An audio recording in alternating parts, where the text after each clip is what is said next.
Bismillahirrahmanirrahim. Al-Fatihah ila ruh habibina wa syafi'ina Sayyidina Rasulillah sallallahu alaihi wasallam wa alihi wa ashabihi wa azwajihi wa ikhwanihi minal anbiya'i wal mursalin.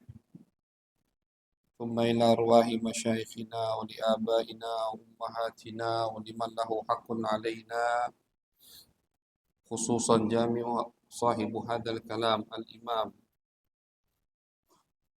الحبيب عبد الله بن علوي الحداد وجامعه بأن الله يغفر لهم ويرحمهم ويعلي درجاتهم في الجنة وينفعنا بأسرارهم وأنوارهم وعلومهم وبركاتهم في الدين والدنيا والآخرة بسر الفاتحة.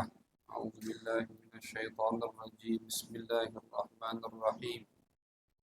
الحمد لله رب العالمين الرحمن الرحيم مالك يوم الدين إياك نعبد وإياك نستعين اهدنا الصراط المستقيم صراط الذين أنعمت عليهم غير المغضوب عليهم ولا الضالين آمين. بسم الله الرحمن الرحيم.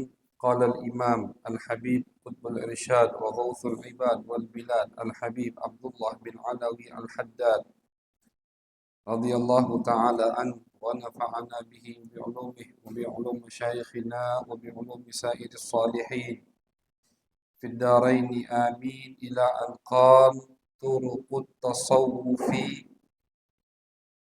وإن تعددت فهي طريقة واحدة وهي مجاهدة النفس والخروج من كل ما تدعو إليه وهذا أمر عسير. Alhamdulillah, puji syukur kehadirat Allah Subhanahu wa taala. Salawat dan salam kita haturkan kepada baginda besar Nabi Agung, Nabi besar Muhammad sallallahu alaihi wasallam. Ma'asyiral hadirin wal hadirat yang dirahmati oleh Allah, kita sambung kajian yaitu pembacaan nasihat mutiara-mutiara daripada Al-Habib Abdullah bin Alawi Al-Haddad sahibur ratib, yang mana beliau malam hari ini berkata turuqut tasawuf wa in ta'addadat fahiya tariqatun wahidah. At-tasawuf, tasawuf ini tasawuf ya, kalau dibahasakan Indonesia tasawuf, tasawuf. Kalau bahasa Arabnya pakai shad, tasawuf. Bahasa Indonesianya tasawuf. Ilmu tasawuf, sering kita dengar ilmu tasawuf. Tasawuf adalah sebuah nama untuk kelompok orang-orang yang soleh. Tasawuf. Perlu kita ketahui bahwasannya tasawuf ini biar kita nggak bingung. Biar kita nggak bingung, jadi kita harus tahu kapan sejarah ada istilah tasawuf. Kenapa biar kita nggak bingung? Biar kita tidak dibingungkan oleh kelompok sebelah yang misalkan datang kepada kita mengatakan tasawuf itu bid'ah misalkan. Kenapa? Karena tasawuf itu tidak ada di zaman Nabi besar Muhammad sallallahu alaihi wasallam. Dia akan bikin kita was-was dengan pemikiran-pemikiran, dengan ucapan-ucapan. Misalkan dia berkata, coba cari di hadis apa ada terlewat kalimat tasawuf. Di hadis Bukhari, Muslim, semua. Apakah ada kalimat tasawuf? Tentu tidak ada. Oleh karena itu, pada kesempatan malam hari ini perlu insyaallah kita kaji sedikit kapan tasawuf itu ada dan apa hakikat daripada tasawuf. Ini pertanyaan dijawab oleh Al-Imam Al-Qushairi dalam kitab beliau yang berjudul Ar-Risalah Al-Qushairiyah. Al-Imamul Qushairi beliau punya kitab judulnya Ar-Risalatul Qushairiyah. Situ beliau menjawab pertanyaan kita yang barusan. Beliau berkata bahwasannya al-muslimin ba'da Rasulillah, kenapa tidak ada kalimat tasawuf di zaman Nabi besar Muhammad sallallahu alaihi wasallam? Karena kata beliau, orang yang hidup di zaman Nabi itu punya nama, punya istilah, punya simbol yang lebih agung, yang lebih mulia dari tasawuf. Apa itu? Yaitu adalah sahabat. Orang yang hidup di zaman Nabi, mereka dinamakan sahabat. Tentunya yang iman kepada Nabi Muhammad. Jadi definisi sahabat itu hidup di zaman Nabi, ketemu dengan Nabi besar Muhammad sallallahu alaihi wasallam setelah Nabi Muhammad dilantik oleh Allah Subhanahu wa taala, kemudian dia iman kepada Nabi besar Muhammad sallallahu alaihi wasallam dan meninggal dalam keadaan beriman kepada Nabi. Itu definisi sahabat. Ketemu sama Nabi setelah Nabi Muhammad dilantik. Berarti yang ketemu sama Nabi sebelum Nabi Muhammad dilantik, kemudian dia meninggal sebelum Nabi dilantik, maka orang itu bukan sahabat. Kakek Nabi Abdul Muttalib bukan sahabat. Ibunda Nabi Muhammad Siti Aminah bukan sahabat. Karena mereka ketemu Nabi, Nabi belum dilantik. Harus ketemu dengan Nabi setelah Nabi Muhammad dilantik oleh Allah Subhanahu wa taala. Kemudian tidak cukup itu, harus iman kepada Nabi. Orang yang ketemu Nabi Muhammad setelah Nabi dilantik tapi tidak iman, ya tidak dinamakan sahabat. Abu Jahal ketemu terus sama Nabi Muhammad. Abu Lahab juga begitu.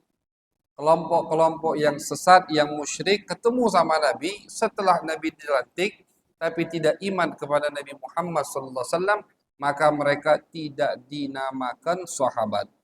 Kemudian syarat yang ketiga, harus ketika dia meninggal dalam keadaan iman kepada Allah dan Nabi besar Muhammad SAW.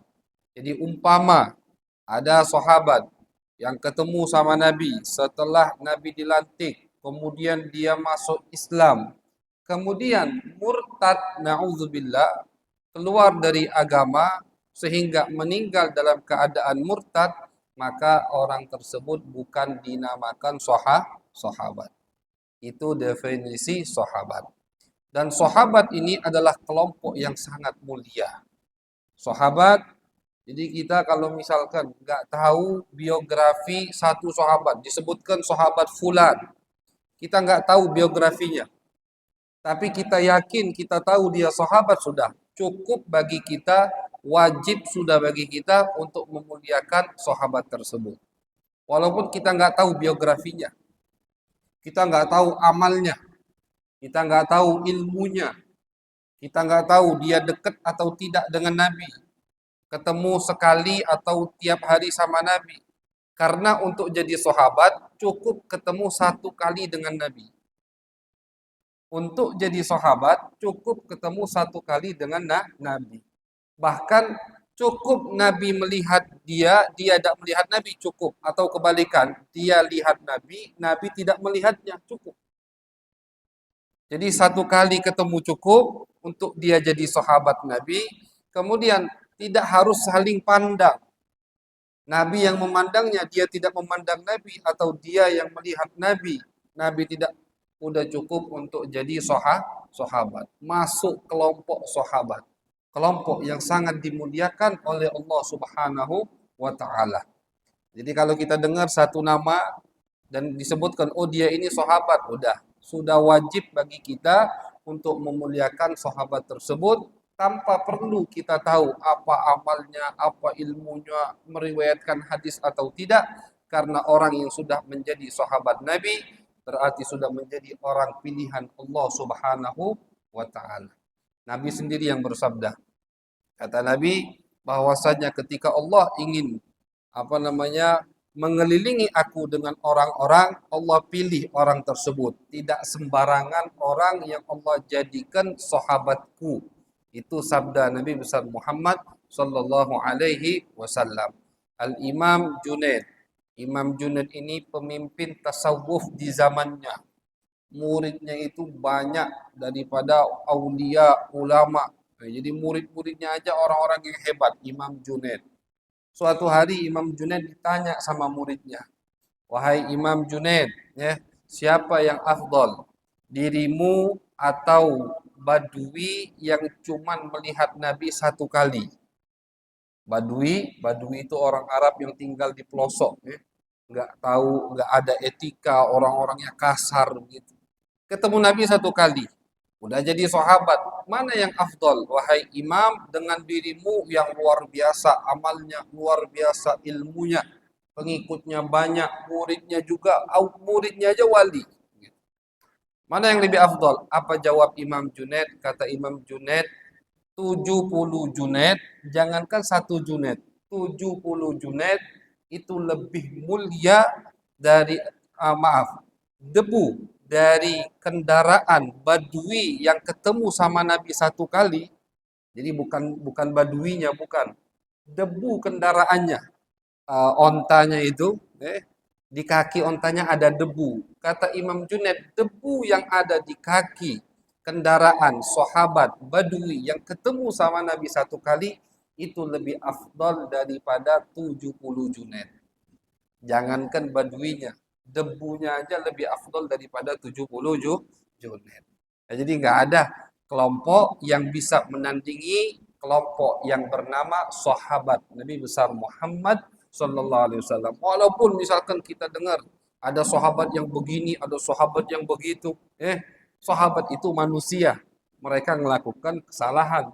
Ada sahabat yang mencuri, pernah dipotong tangannya sama Nabi Muhammad. Ada sahabat yang pernah terjatuh dalam perbuatan zina, dihukum sama Nabi besar Muhammad sallallahu alaihi wasallam. Cuman mereka tetap namanya sahabat dan kemuliaan mereka tinggi jauh di atas kita karena mereka mendapatkan kenikmatan yang luar biasa yaitu melihat dan memandang Nabi besar Muhammad sallallahu alaihi wasallam. Al-Imam Abdul Wahhab Asy-Sya'rani beliau mengatakan kedudukan makom orang yang memandang muka Nabi itu ratusan ribu makom di atas orang yang tidak punya kesempatan untuk memandang muka Nabi Muhammad SAW.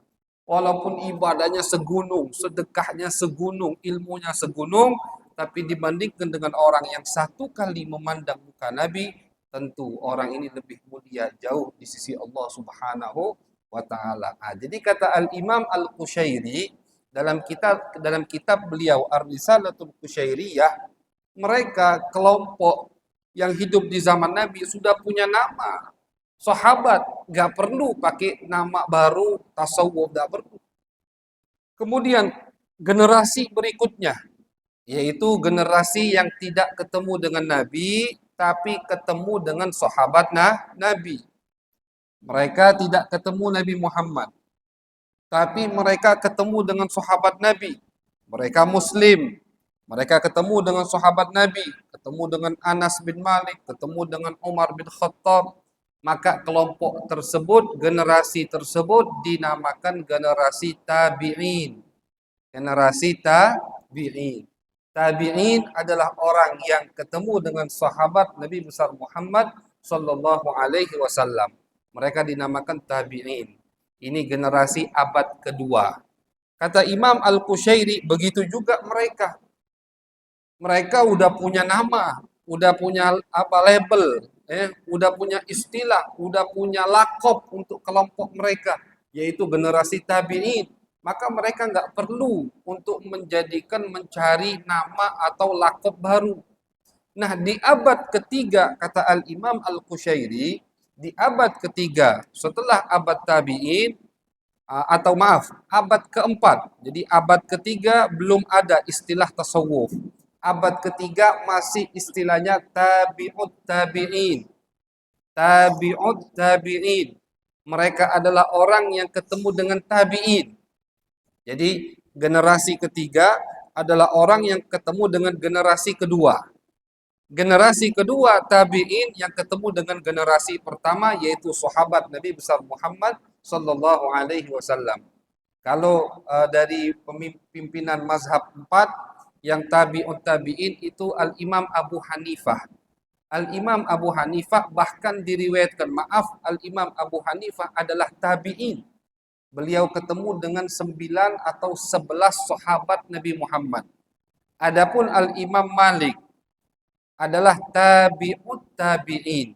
Orang yang ketemu dengan sahabat Nabi besar Muhammad sallallahu alaihi wasallam, yaitu generasi ketiga.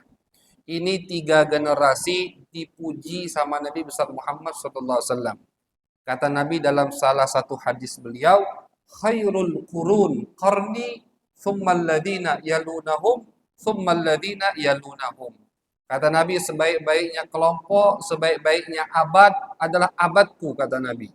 Tentu di situ ada Nabi besar Muhammad sallallahu alaihi wasallam. Siapa orang yang ada di abad Nabi? Sahabat. Tsummal ladzina yalunahum. Kemudian yang terbaik setelah abad pertama adalah abad berikutnya, abad kedua, yaitu tabi'in. Orang yang ketemu dengan sahabat Nabi besar Muhammad sallallahu alaihi wasallam. Kemudian kata Nabi, tsummal ladzina yalunahum. Kemudian abad berikutnya yaitu abad ketiga, generasi ketiga, orang yang ketemu dengan sahabat Nabi besar Muhammad sallallahu alaihi wasallam. Itu dipuji sama Nabi. Nah, makanya 3 generasi ini nggak perlu memiliki atau mencari nama baru. Ini kata Imam Al-Qushairi, nggak perlu. Generasi pertama sudah punya nama sahabat. Oh, itu kelompok sahabat Nabi. Generasi kedua sudah punya nama tabi'in. Oh, itu kelompok tabi'in. Generasi ketiga juga begitu, sudah punya nama tabi'ut tabi'in. Nah, kata Imam Al-Qushairi, kemudian di generasi keempat tidak ada lagi nama. Tidak ada lagi kepanjangan. Kalau di tabi'in kepanjangan. Akhirnya nama tersebut selesai di abad ketiga. Di generasi keempat tidak ada nama. Hanya ada nama istilah ulama. Kemudian istilah az-zuhad, orang yang zuhud. Ada istilah al-ubbad, orang yang ahli ibadah. Ini di abad keempat. Muncul berbarengan di abad keempat kelompok-kelompok sesat yang melenceng, yang keluar dari akidah ahlus sunnah wal jamaah. Mereka juga punya nama. Dan mereka juga menamakan diri mereka zuhad. Misalkan kelompok khawarij. Kelompok khawarij itu kelompok yang tidak patuh dengan imam, tidak patuh dengan khalifah. Mereka mengklaim mereka adalah zuhad, mereka ahli, mereka orang yang zuhud. Muncul kelompok, misalkan ada kelompok Syiah, orang yang berkedok mencintai keluarga Nabi tapi benci dengan sahabat Nabi. Mereka mengatakan mereka adalah orang yang ahli ibadah. Akhirnya campur aduk. Kata Imam Qushairi, di abad keempat campur aduk. Setiap kelompok mengklaim mereka adalah ulama, mereka adalah orang yang ahli ibadah, mereka adalah orang-orang yang zuhud. Padahal mereka bukan akidahnya, bukan ahlus sunnah wal jamaah. Akhirnya ngumpullah ulama ahlus sunnah wal jamaah di abad keempat. Mereka kumpul, mereka rapat darurat. Kata mereka, kita perlu punya satu nama, satu wadah, yang wadah tersebut kita kasih nama, sehingga orang yang ingin mencari jalan yang lurus, akidah ahlus sunnah wal jamaah, mereka tahu mau cari itu di mana. Perlu kita ada nama. Nama yang lain dari nama-nama yang sudah ada. Begitu. Bukan namanya ulama, grup orang ahli ibadah, grup orang yang zuhud, bukan itu. Karena setiap kelompok mengaku mereka adalah ulama, mereka zuhud, mereka warok, mereka ahli ibadah. Kumpullah mereka, akhirnya mereka sepakat untuk memberi nama wadah tersebut dengan kalimat at-tasawuf. Kalimat tasawuf. Yang mana tasawuf ini diambil dari kata as-suf. Suf itu baju yang kasar. Suf baju dari wol, tapi bukan wol yang lembut, wol yang masih kasar. Itu suf artinya. Kenapa diambil kalimat tasawuf dari kata suf baju yang kasar? Menunjukkan bahwasannya orang yang mengaku dia adalah sufi, kelompok tasawuf, orang-orang yang tidak cinta dunia dan hidup, lebih memilih hidup susah daripada menikmati kenikmatan dunia. Akhirnya mereka jadikan, mereka sepakati, mereka berikan wadah tersebut nama tasawuf. Isinya tidak ada yang beda. Jadi jangan kita kira, oh tasawuf berarti aliran baru. Akidahnya baru, fikihnya baru. Tidak. Makanya kalau kita baca istilah atau kelompok tasawuf, akidah mereka, akidah ahlu sunnah wal jamaah. Jadi tasawuf itu cuma sekedar wadah atau nama, label, biar orang tahu, oh mau akidah yang murni dari Nabi, yang tidak melenceng dari ahlu sunnah wal jamaah, mau akidah generasi pertama akidah sahabat, generasi kedua akidah tabi'in, generasi ketiga akidah tabi'ut tabi'in, kalian mau ikuti akidah generasi tiga generasi tersebut, maka ada pada kami yaitu kelompok tasawuf. Nah, jadi di abad keempat kata Al-Imam Al-Qushairi baru ada istilah tasawuf karena mereka terpaksa membuat istilah atau nama tersebut agar umat Nabi besar Muhammad sallallahu alaihi wasallam tidak tersesat dalam mencari jalan untuk mendekatkan diri kepada Allah dan Nabi besar Muhammad sallallahu alaihi wasallam. Itu sedikit sejarah tentang istilah tasawuf. Jadi tasawuf itu bukan aliran baru. Tasawuf itu mazhabnya, fikihnya mengikuti 4 mazhab. Kalau tidak Abu Hanifah, Hanafi, mazhab Maliki, mazhab Syafi'i, mazhab Hambali. Akidahnya akidah Ahlus Sunnah wal Jamaah yang dikumpulkan, yang dirapikan oleh Al-Imam Abul Hasan Al-Asy'ari dan Al-Imam Abu Mansur Al-Maturidi. Dan akidah Abul Hasan Al-Asy'ari, Abu Mansur Al-Maturidi itu bukan akidah baru. Mereka ini hanya orang yang mengumpulkan, merapikan akidah dari 3 generasi sebelumnya. Generasi tadi, sahabat, tabi'in, dan tabi'in. Mereka kumpulkan, mereka rapikan, mereka bukukan, sehingga ternisbatlah akidah Ahlus Sunnah kepada akidah Al-Asy'ari atau akidah Al-Maturidi. Jadi kita ini bukan mengikuti akidahnya Abul Hasan Al-Asy'ari, tidak. Urusan akidah harus kita ikuti nisbatnya kepada baginda Nabi besar Muhammad sallallahu alaihi wasallam. Begitu juga ketika kita mengikuti mazhab Syafi'i. Kita ketika mengikuti mazhab Imam Syafi'i bukan artinya ini murni Syafi'i yang ngarang, tidak. Ketika kita kunut, mazhab Syafi'i kan subuh sunnah untuk kunut. Kita kunut. Ikuti Syafi'i. Apakah Syafi'i ngarang? Syafi'i bangun tidur tiba-tiba ngomong kunut itu sunnah. Tidak. Syafi'i membaca, Syafi'i tahu ada hadis yang Nabi kunut setiap subuh misalkan. Di mazhab Imam Syafi'i setiap sholat wajib baca surat Al-Fatihah. Apakah Syafi'i bangun tidur langsung ngomong wajib baca Fatihah menurut diri? Imam Syafi'i tahu ada hadis-hadis yang di situ menjelaskan Nabi setiap sholat tidak pernah meninggalkan surat Al-Fatihah. Jadi semua yang kita amalkan ini nisbatnya kepada Nabi. Sumbernya Nabi Muhammad. Makanya kalau ada orang ngomong, oh kamu meloi mazhab Syafi'i, aku tidak langsung meloi mazhab Nabi Muhammad. Berarti orang yang ngomong seperti itu menuduh Syafi'i ngarang-ngarang dalam agama. Hati-hati, itu tuduhan yang sangat berat. Karena Syafi'i ketika membukukan mazhabnya, semua tendensinya nyambung nisbatnya kepada baginda Nabi besar Muhammad sallallahu alaihi wasallam. Begitu juga tasawuf. Jadi ada orang tuh yang fobia dengan kalimat tasawuf, itu ada. Kalau dengar kalimat tasawuf gatel kupingnya. Padahal tasawuf itu kita mau namakan selain tasawuf juga boleh. Misalkan tidak galak artikan tasawuf, maka artikan dengan tazkiyah, ilmu akhlak, ilmu pensucian diri, ilmu mensucikan hati, itulah tasawuf. Misalkan ya ada orang yang fobia dengan kajian tasawuf. Habib, coba rubah judulnya. Jangan Habib itu kajian tasawuf. Ya oke. Kajian akhlak atau kajian tazkiyah, pensucian diri, pensucian batin, kajian bagaimana mendidik hati, mendidik hawa, itulah tasawuf. Masyaallah hadid. Jadi tasawuf bukan aliran baru, isinya hanya namanya yang baru dibuat, yang baru disahkan oleh ulama-ulama ahlu sunnah wal jamaah di abad keempat. Setelah mereka kebingungan untuk mencari nama agar umat Nabi besar Muhammad Sallallahu Alaihi Wasallam tidak tersesat. Jadi biar tahu mau mana tasawuf itu, mana ahlu sunnah wal jamaah.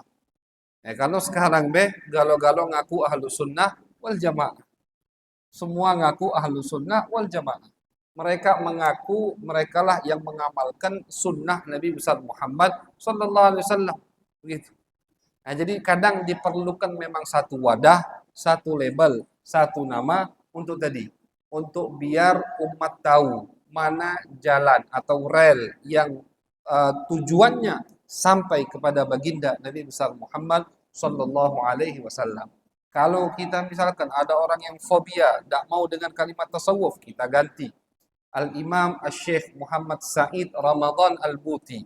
Beliau ulama terkenal di Damaskus, meninggal dalam keadaan syahid. Meninggal dalam keadaan syahid, lagi ngajar di bom.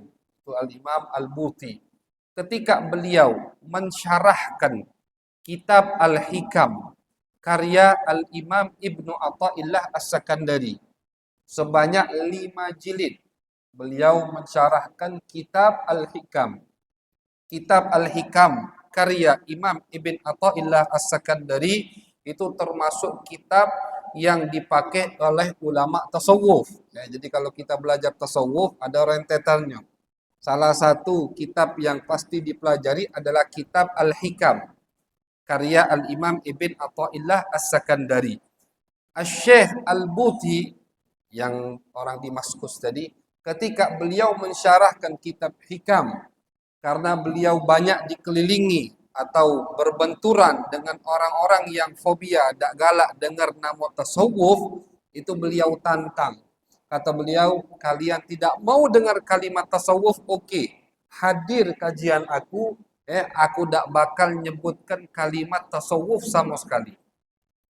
Kata beliau, aku tidak akan menyebutkan kalimat tasawuf sama sekali. Dan betul, kitab beliau Syarah Hikam 5 jilid itu dicetak, dan kitab itu hasil dari kajian. Jadi dari kajian dicatat sama murid-muridnya sampai jadi syarah 5 jilid.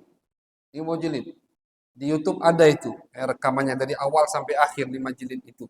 Dari awal kitab sampai akhir kitab, awal kajian sampai akhir kajian, itu beliau sama sekali tidak mengucapkan kalimat tasawuf. Tapi isi kajian beliau semua adalah tasawuf. Karena kalau cuma gara-gara kalimat kita ribut, tidak usah pakai kalimat itu. Tidak usah pakai kalimat itu. Yang penting tujuannya sama. Yang penting isinya sama. Kalau tidak mau pakai kalimat tasawuf, pakai kalimat tazkiyah. Dan ini tugas, ini termasuk daripada tugas Nabi besar Muhammad sallallahu alaihi wasallam. Tazkiyah, apa arti tazkiyah? Tazkiyah itu mensucikan. Itu arti tazkiyah. Ketika Nabi Ibrahim dan Nabi Ismail alaihi wassalam mereka selesai membangun Ka'bah. Di surat Al-Baqarah diceritakan ini. Mereka berdoa kepada Allah. Ya Allah, tolong terima usaha, upaya, mujahadah kami. Kemudian mereka doa lagi kepada Allah, ya Allah, tolong kirim, utus satu utusan dari mereka ya Allah. Dari kelompok yang ada di Mekah ini ya Allah. Tugasnya yu'allimuhum, mengajari mereka Alkitab, mengajari mereka Al-Quran, dan wa yuzakkihim, dan mensucikan mereka ya Allah. Jadi tugas Nabi Muhammad SAW selain mengajari ilmu zahir, Nabi juga mensucikan batin kita. Itu Nabi. Nah, jadi makanya kata ulama, kita kalau belajar ilmu zahir harus juga belajar ilmu batin. Ilmu batin itu bukan ilmu kebatinan, bukan Oh, ilmu kebatinan supaya kebal lah, bukan itu. Ilmu batin itu artinya ilmu bagaimana hati kita ini bersih. Ilmu istilah lain ilmu al-haqiqah, misalkan begitu. Jadi ilmu haqiqah, ilmu batin, ilmu tazkiyah, ilmu tasawuf, ilmu akhlak, ini sama semua. Bagaimana hati kita bersih, tidak sombong, tidak irian, tidak dengkian, tidak nyimpen, kalau marah itu nyimpen. Bagaimana kita tawaduk, rendah hati, bagaimana tidak cinta dunia. Ini semua namanya ilmu at-tazkiyah. Dan itu tugas Nabi besar Muhammad SAW. Tugas Nabi ngajari sahabat Al-Quran, ngajari sahabat hadis, ngajari sahabat hukum halal haram. Juga tugas Nabi besar Muhammad SAW ngajari sahabat bagaimana biar rendah hati. Ngajari sahabat biar tidak sombong. Oke, banyak hadis. Nabi kalau katakan kalau sombong begini dosanya, yang rendah hati begini. Bahkan beliau praktekkan bagaimana beliau sangat rendah hati sekali. Kalau kita buka kitab Syama'il, bagaimana Nabi Muhammad rendah hati, itu luar biasa. Nabi itu pemimpin yang paling mulia, tapi beliau kalau duduk bersama sahabat seperti orang biasa. Itu kerendahan hati praktek dari Nabi besar Muhammad sallallahu alaihi wasallam. Nah, jadi dua ilmu ini harus digabung, harus dipakai, karena itulah ilmu yang diwariskan oleh baginda Nabi besar Muhammad sallallahu alaihi wasallam. Nah, jadi kalau tidak mau dengar, kalau tidak mau dengar kalimat at-tasawuf, maka pakai kalimat yang lain. Kalimat tazkiyah, pensucian batin, atau kalimat akhlak, mendidik bagaimana kita menjadi orang yang lebih mulia akhlaknya. Itu semua tujuannya sama. Oleh karena itu, Al-Habib Abdullah bin Alawi Al-Haddad, di sini beliau mengatakan, kata beliau, setiap tasawuf, setiap ulama yang ada di kelompok tasawuf, itu memiliki jalan atau metode masing-masing. Ulama sufi, ulama tasawuf, akidahnya Ahlus Sunnah wal Jamaah, mereka pun punya cara masing-masing untuk mendidik hati mereka, punya metode masing-masing. Ada yang agak keras, ada yang santai, ada yang thariqahnya lebih banyak zikir, ada yang lebih banyak baca Al-Quran, ada yang lebih banyak sholawat kepada baginda Nabi besar Muhammad, ada yang lebih banyak menuntut ilmu, ada yang pakai thariqahnya udah di jalanan misalkan. Ulama tasawuf itu ada yang mendidik hati mereka sampai mereka tidur di tempat sampah. Kalau kita baca biografi ulama-ulama tasawuf, ini di dalam kitab Al-Imam Al-Qushairi tadi, itu ada ulama yang 20 tahun tidur di tempat sampah. Ada yang 20 tahun setiap makan cari sisa-sisa makan di tempat sampah. Tentunya ini metode mereka sendiri khusus untuk mereka. Cara bagaimana mereka mendidik hati mereka. Nah, makanya kata Al-Habib Abdullah Haddad, kita kalau baca biografi ulama tasawuf, macam-macam kita lihat cara mereka dalam mendidik hati mereka, dalam mendidik diri mereka, hawa nafsu mereka. Tapi kata Habib Al-Haddad, tujuan mereka sama. Tujuannya satu. Apa tujuannya? Mujahadatun nafsi. Melawan hawa nafsu. Semua tujuannya. Yang zikir, yang sholawat, yang baca Quran, yang belajar, yang di pasar, yang di jalanan, yang tidur di tempat sampah. Itu semua tujuannya sama, yaitu melawan hawa nafsu. Jadi mau namanya tasawuf, mau namanya tazkiyah, tujuannya yaitu untuk melawan hawa nafsu. Bagaimana agar hawa nafsu kita ini menjadi hawa nafsu yang dipuji oleh Allah Subhanahu wa taala di dalam Al-Qur'an, ya ayyatuhan nafsul mutmainnah irji'i ila rabbiki radiyatan radiyah. Itu hawa nafsu yang dipuji sama Allah. Hawa nafsu itu ada tiga, Pak. Yang pertama ammarah bisu, yang kedua lawamah, yang ketiga mutmainnah. Ini yang pertama yang paling jelek, ammarah bisu, selalu mengajak kita untuk berbuat jelek. Nah, itu berarti hawa nafsunya masih standar. Masih standar. Ngajak buat jelek terus, itu hawa nafsu yang masih jelek.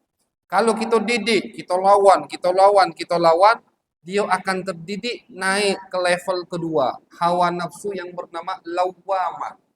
Lawamah itu artinya hawa nafsu yang mencela kita setelah kita melakukan kemaksiatan. Dia ngajak kita maksiat, tapi habis kita maksiat dia marahi kita. Nah, itu lumayan itu. Kalau yang pertama tadi tidak, dia ngajak maksiat, habis itu dilupakan aja kita dengan maksiat itu.